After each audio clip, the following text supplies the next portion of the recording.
भूतिया घर की कहानी। एक समय की बात है। एक गांव में एक भूतिया घर था।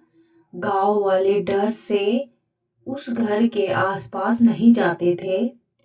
गांव वालों का मानना था कि उस घर में एक जादुई लड़की की आत्मा रहती है।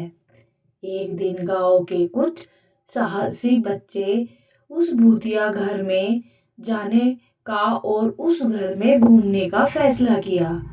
बच्चे जब घर के सामने गए तो देखा सिर्फ खिड़की खुली हुई थी और वे सभी उसी खिड़की से अंदर चले गए। वे अंधेरे में घर के अंदर घूम ही रहे थे कि अचानक से खिड़की बंद हो गई। यह देखकर सारे बच्चे डर गए। अचानक से वह लड़की का भूत बच्चों के सामने आया और जोर जोर से हंसने लगा और कहा कि अब तुम सब मेरे बंदी हो। मैं किसी को जिंदा नहीं छोड़ूंगी।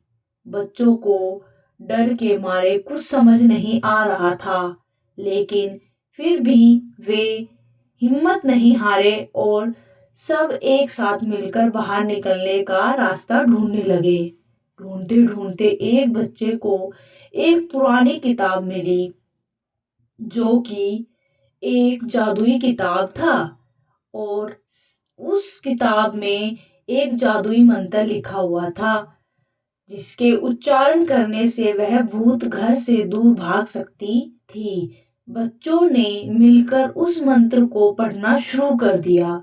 अचानक से एक रोशनी घर के अंदर आई और उस भूत को साथ ले गई। भूत के घर में से बाहर जाते ही घर के सारे दरवाजे और खिड़कियां अपने आप खुल गई और बच्चे दौड़कर बाहर निकल आए। उस दिन से वह घर भूतों से आजाद हो गया। गांव वालों ने सारे बच्चों के साहस की तारीफ की और सबको इनाम भी दिया।